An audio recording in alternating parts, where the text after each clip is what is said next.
قرآن کی آیت ہے کہ ایمان لانے والے لوگوں میں خوف نہیں ہوتا، تو زندگی کے لیے ڈرنا نہیں چاہیے، ہمیں کسی چیز کا خوف نہیں ہے، نہ موت سے ڈرتے ہیں. ایک طرف تو وہ یہ کہہ رہے ہیں، لیکن دوسری طرف خود وہ پشاور میں بیٹھے ہوئے ہیں، تو وہ وجہ آپ کو بھی پتہ ہے، تو آپ بھی ہمیں گائیڈ کریں اس حوالے سے. اور نہ صرف وہ خود بیٹھے ہوئے ہیں بلکہ شیخ رشید صاحب ان کے جو سب سے قریبی ساتھی ہیں، آپ ان کا کمال دیکھیں کہ وہ غائب ہو گئے ہیں. وہ جو کہتے تھے کہ مجھے بتائیں کس تھانے میں آ کے میں نے گرفتاری دینی ہے، اور جیل جو ہے وہ میرا سسرال ہے، اور ہتکڑی جو ہے وہ میرا زیور ہے، اور اب وہ غائب ہیں. پولیس چھاپے مار رہی ہے اور وہ مل نہیں رہے ہیں. اسی طرح ان کے پنجاب میں محمود الرشید صاحب ہیں، وہ خود فرما رہے ہیں کہ میں تو سٹور میں چھپا رہا ہوں. تو پی ٹی آئی کے لوگوں کا یہ تو حال ہے کہ وہ اب چھپتے پھر رہے ہیں. تو اس طرح سے تو انقلاب نہیں آتے. انقلاب کے لانے کے لیے تو پھر گرفتاریاں بھی دینی ہوں گی. اب پھر ڈر کس بات سے رہے ہیں؟ اور آج تو کمال ہی ہو گیا ہے. کمال تو کیا افسوس کی بات ہے، ظلم اور افسوس کی بات ہے کہ پی ٹی آئی کے ایک کارکن یا رہنما کے گھر جب چھاپا مارا ہے پولیس نے، تو انہوں نے فائرنگ کر دی اور ایک پولیس والا شہید ہو گیا ہے. قانون کی حکمرانی کے بات کرنے والے عمران خان صاحب دنیا کی مثالیں دیتے ہیں ہمیں، جو ایڈوانسڈ کنٹریز ہیں، جو ڈیولپڈ ورلڈ کی کنٹریز ہیں، جو رول آف لاء کے حوالے سے بات کرتے ہیں. کیا ان ملکوں میں یہ تصور ہے کہ پولیس والے چھاپا ماریں اور آگے سے کوئی فائرنگ کر دے؟ ابھی حکومت، یہ جب عمران خان صاحب کی حکومت تھی، ان کے آخری دنوں میں جو کچھ ہوا، محسن بیگ صاحب کے گھر جب چھاپا مارا ایف آئی اے نے اور انہوں نے فائرنگ کی، صحافی ہونے کے باوجود، وہ ایک صحافی بھی ہیں، تمام صحافیوں نے ان کی مذمت کی اور اس بات کو برا گردانا کہ انہوں نے پولیس والوں پہ فائرنگ کی. اچھا، اس میں پولیس والوں کو کوئی جانی نقصان نہیں ہوا، تو جب وہ گن لے کر نکلے ہیں، اس بات پر سب نے اس کی مذمت کی. اور خان صاحب اس بات کو فخر سے بتا رہے ہیں. ایک انسان کی جان چلی گئی ہے، ایک پولیس والا شہید ہو گیا ہے، اور خان صاحب کو کوئی شرمندگی نہیں ہے. بلکہ وہ فرما رہے تھے، وہ چونکہ ایک ریٹائرڈ میجر تھے، ان کے جو کارکن ہیں، ان جن کے گھر پہ چھاپا پڑا، انہوں نے کہا ریٹائرڈ میجر کے گھر رات کے اندھیرے میں ایک بچی رو رہی تھی. خان صاحب، آپ کو اس بچی کے رونے کی آواز تو آ گئی جن کے والد کو گرفتار کرنے کے لیے آئے تھے. اچھا، جو پولیس والا شہید ہو گیا ہے، اس کے بچے کی سسکیاں اور آہیں آپ تک تو نہیں پہنچی ہوں گی، کیونکہ آپ کے تو کان بند ہوں گے. تحریک انصاف کی کوئی پٹکا آپ نے باندھا ہوا ہوگا کانوں پہ، تو آپ تک وہ بات تو نہیں پہنچ رہی ہوگی نا، کیونکہ جان تو صرف اس کی ہے جو پی ٹی آئی کا ممبر ہے، جو آپ کے ساتھ کھڑا ہوا ہے. باقیوں کو تو شاید آپ انسان بھی نہیں سمجھتے. مطلب یہ کیا رویہ ہے یار؟ کیا 101% میں اس بات کی مخالفت کروں گا کہ پولیس نے اس طرح سے کسی کے گھر پہ چھاپا مارا، بالکل غلط ہے. لیکن دنیا بھر میں جب کوئی پولیس والے چھاپا مارتے ہیں تو یہ بعد میں ڈیسائیڈ ہوتا ہے کہ وہ آدمی مجرم تھا یا نہیں تھا، اس کو لے کر جاتے ہیں، پکڑ کر لے کے جاتے ہیں. آگے سے فائرنگ کرنے والا کانسیپٹ کہاں پر ہے دنیا میں، اور آپ اس کو انکریج کر رہے ہیں. مطلب آپ کیسی انارکی چاہتے ہیں اس ملک میں؟ کیا چاہتے ہیں آپ؟ یا تو ہونا کہ عمران خان صاحب کے دور میں کسی نے کوئی چھاپا نہ مارا ہو، تو پھر تو ایسی بات کریں. اپنے دور میں تو سب لوگوں کی گرفتاریاں ہوتی رہی ہیں، لوگوں کو اٹھا کے لے جاتے رہے. ہمارے دوست ہیں، ہم کتنی دفعہ ان لوگوں کا ذکر کریں. عمران شفقت ہیں، عامر میر ہیں، رضوان رضی ہیں، پتہ نہیں کون کون لوگ اٹھائے گئے، کن کن لوگوں کو پھینٹی پڑی ہے. تو اب جب اپنی باری آئی ہے تو آپ اس حمایت میں ہیں یا اس بات کی حمایت کر رہے ہیں کہ لوگ آگے سے فائرنگ کریں اور پولیس والوں کو مار دیں. اور یہی وہ جو ہے نا کمال ڈھٹائی کا مظاہرہ کیا ہے پرویز الہی صاحب نے.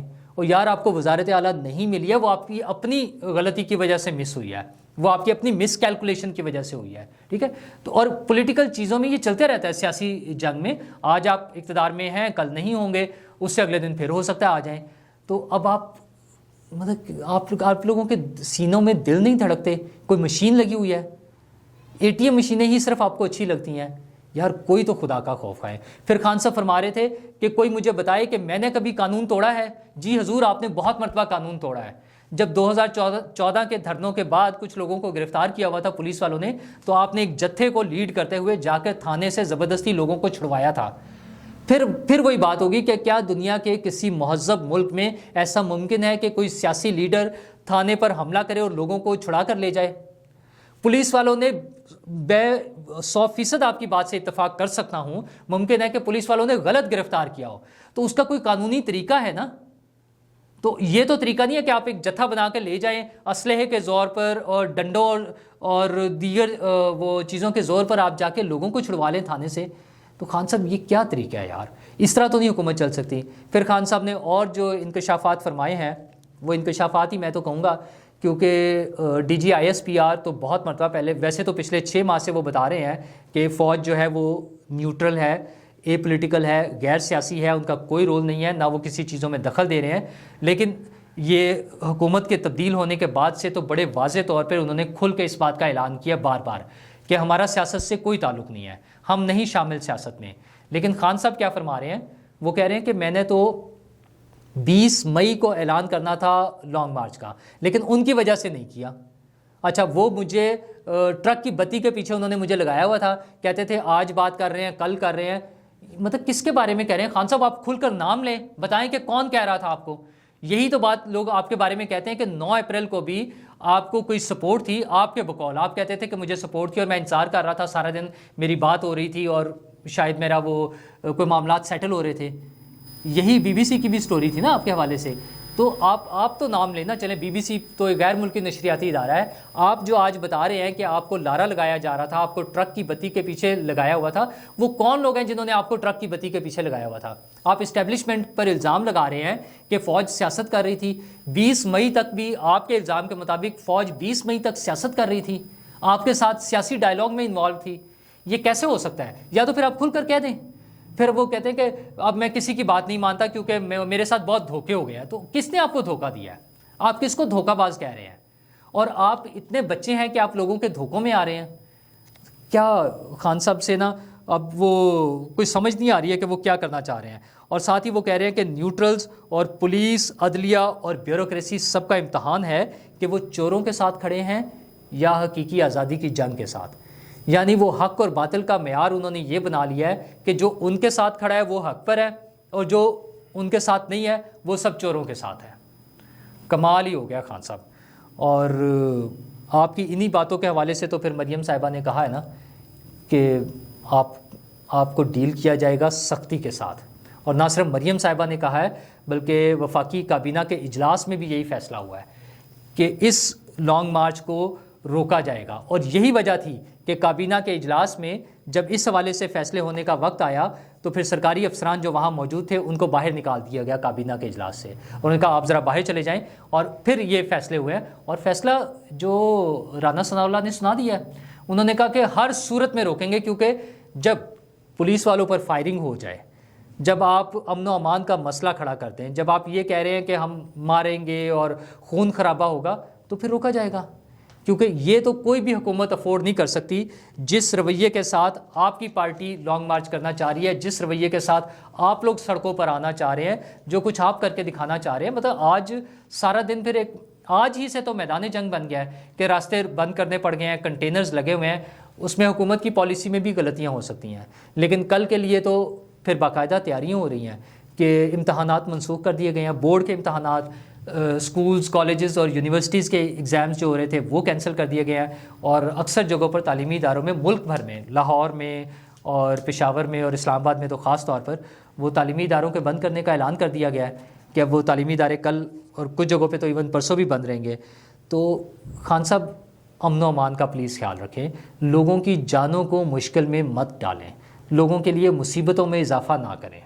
آپ نے احتجاج کرنا ہے، اگر آپ پہلے دن سے صرف لانگ مارچ کی بات کرتے اور پرامن رہنے کی بات کرتے تو شاید حکومت کو کوئی پرابلم نہ ہوتی، لیکن آپ کے لوگ تو بار بار اناؤنس کر رہے تھے۔ اب جو غائب ہوئے ہیں، چھپے ہوئے ہیں، شیخ رشید صاحب، وہ تو یہی دھمکیاں دیتے تھے نا کہ ہم آگ لگا دیں گے، ہم خونی انقلاب لے آئیں گے، تو اب کیوں بھاگ رہے ہیں؟ جو لوگوں کو خونی انقلاب لانے کے لیے جو کہہ رہے تھے لوگ وہاں پہ خود سوزی کریں گے، تو لوگوں سے تو خود سوزی کرانا چاہ رہے تھے، اور آج خود وہ چھپ گئے ہیں، وہ بھاگ رہے ہیں۔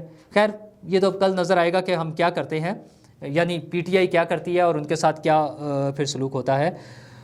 آئی ایم ایف نے اعلان کیا ہے کہ وہ انٹرم گورنمنٹ کے ساتھ کوئی مذاکرات نہیں کریں گے، تو یہ انڈائریکٹلی اس حکومت کی حمایت ہو رہی ہے کہ I M F interim government کے ساتھ نہیں چلنا چاہتی، نگران حکومت کے ساتھ، مطلب ان کو چاہیے ایک مستقل حکومت، یا تو ایسی حکومت ہو جو عمران خان صاحب کے کیے ہوئے وعدوں کو پورا کرے، یا پھر ایک نئی اور یا ایک مستقل حکومت ہو۔ تو مستقل حکومت اس وقت جو موجود ہے، اس کا مطلب یہ ہے کہ ہمارے جو سٹیک ہولڈرز ہیں، ہماری جو سیاسی لیڈرشپ اور اسٹیبلشمنٹ، انہیں یہ سوچنا ہوگا کہ ہمیں IMF کے پاس جانے کے لیے یا IMF کے ساتھ اپنے پروگرام کو چلانے کے لیے اس حکومت کا چلنا ضروری ہے، کیونکہ اگر اس وقت نگران حکومت کے قیام کا اعلان ہو جاتا ہے، جو کہ عمران خان صاحب کا مطالبہ ہے کہ فوری طور پہ اسمبلیاں توڑ دی جائیں، او بھائی آپ کے پاس 7 مارچ تک موقع تھا نا اسمبلیاں توڑنے کا، تب تو آپ کہتے تھے کہ کسی صورت اسمبلیاں نہیں توڑوں گا، کسی صورت استعفیٰ نہیں دوں گا، یہ حکومت اپنی جو ہے وہ میعاد پوری کرے گی۔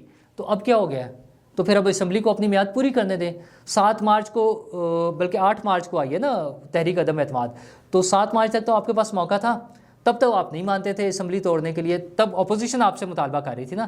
تو اب میرا نہیں خیال کہ ان حالات میں جب ہمیں IMF کے پاس جانا بہت ضروری ہے اس معاشی پیکج کے لیے، جس کی امید نظر آ رہی ہے کہ وہ چیزیں میچور ہو جائیں گی کل یا پرسوں یا 2 دن میں، تو اس وقت IMF کے اعلان کے مطابق تو یہ حکومت کے لیے ایک ریلیف ہے کہ یہی حکومت چلے گی تو بات ہوگی، ادروائز وہ 3 4 5 ماہ کا جو گیپ آ جائے گا اس میں پاکستان کے لیے سروائیو کرنا یا سسٹین کرنا چیزوں کے لیے بہت مشکل ہو جائے گا۔ اور سعودی عرب سے بھی اچھی خبر ہے، سعودی عرب سے اچھی خبر یہ ہے کہ انہوں نے جو $3 ارب ہم نے واپس کرنے تھے اس کو واپس کرنے کی مہلت میں اضافہ کر دیا ہے۔ سعودی عرب سے عمران خان صاحب کے ابتدائی دور میں جب شروع ہوا تو حالات بہت اچھے تھے، تعلقات اچھے تھے، لیکن پھر خان صاحب کی اپنی باتوں اور اپنی حرکتوں کی وجہ سے وہ حالات اتنے خراب ہوئے تھے۔ آپ کو یاد ہوگا کہ UN کی جب اسمبلی اجلاس میں شرکت کے لیے گئے ہوئے تھے خان صاحب جن اسمبلی میں، تو واپسی پر ان کا جہاز واپس منگوا لیا تھا سعودی عرب نے، چونکہ سعودی عرب کے جہاز پہ گئے تھے۔ وہ جو ہمیں خودداری کا سبق سناتے ہیں وہ لوگوں سے جہاز مانگ کر جاتے تھے، جو آنے سے پہلے اعلان کرتے تھے کہ کمرشل فلائٹس پہ جاؤں گا۔ ہر انسان جا سکتا ہے نا، لیکن خان صاحب کو تو سرخاب کے پر لگے ہوئے ہیں، وہ تو عام انسانوں کی طرح جا نہیں سکتے تھے، تو پھر سعودی عرب سے جہاز مانگ کر گئے تھے، جو ان کی باتیں سننے کے بعد، چونکہ جہاز میں وہ ایسی باتیں کر رہے تھے جو ریکارڈ ہو گئی، وہاں تک پہنچ گئیں، اور پھر انہوں نے راستے میں سے جہاز واپس منگا لیا تھا۔ خان صاحب کی نہیں، پورے ملک کے لیے بے عزتی کا مقام تھا۔ پہلی بات، آپ نے ان سے جہاز کیوں مانگا تھا؟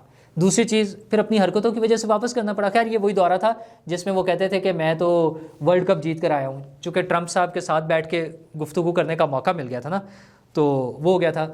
دوسری بات یہ ہے کہ ہمارے ملک میں جو خطرناک چیز ہے وہ ہیلتھ کے حوالے سے ہے۔ پہلے تو کرونا چل رہا تھا، ایک بڑا طویل عرصہ ہم نے گزارا ہے، اس میں بڑا مشکل ٹائم تھا۔ اب جو ہے وہ منکی پاکس کی بیماری آ گئی ہے، اس میں احتیاط کی یہ ضرورت ہے کہ لوگوں کو ہاتھ دھونے کی اپنی عادت کو دوبارہ سے اجاگر کرنا ہوگا، زندہ کرنا ہوگا اس روایت کو۔ بار بار ہاتھ دھونے کی ضرورت ہے، کیونکہ وہ کسی سے ٹچ کر کے ہی آگے جا سکتا ہے وہ وائرس۔ اچھا، یہ ہمیں آپس میں بات چیت کرتے ہوئے یا کھڑے ہوئے شاید ایسا ممکن نہ ہو، یہ بہت کلوز ریلیشن شپ میں ہوگا۔ ویسے تو یہ وائرس جو ہے یہ جانوروں سے پھیلتا ہے، اور اس میں جسم پر جو اسمال پاکس کی جس طرح ہوتے ہیں اس طرح دانے، پانی والے دانے سے بن جاتے ہیں، اور یہ بہرحال خطرناک بیماری ہے، افریقن کنٹریز سے آتی ہے، لیکن ضروری نہیں ہے کہ صرف انہی لوگوں میں ہو جو وہاں سے ٹریول کر کے آئے ہیں، وہاں سے جانوروں میں آ جاتی ہے، جانوروں سے پھر ٹچ کرنے والے انسان میں ٹرانسفر ہو سکتی ہے، اور اس انسان سے یا اس کی ٹچ کی ہوئی کسی چیز سے دوسرے انسان کو لگ سکتا ہے۔ تو کوشش یہ کرنی ہے کہ بار بار ہاتھ دھوئے جائیں اور احتیاط کی جائے۔ تو اتنی خطرناک تو نہیں ہے، اس طرح سے وبائی مرض نہیں ہے جیسے یہ پہلے ہم اس کو بھگت چکے ہیں، تو اب تھوڑی سی احتیاط کی ضرورت ہے۔ ایسی کوئی بھی سمٹمز نظر آنے کی صورت میں فوری طور پہ اپنے قریبی ڈاکٹر سے رابطہ کریں، تاکہ وہ آپ کو بہتر گائیڈ کر سکے کہ آپ نے کیا کرنا ہے، کیا میڈیکیشن لینی ہے اور کیا علاج کرانا ہے۔ اپنا خیال رکھیے گا، شکریہ۔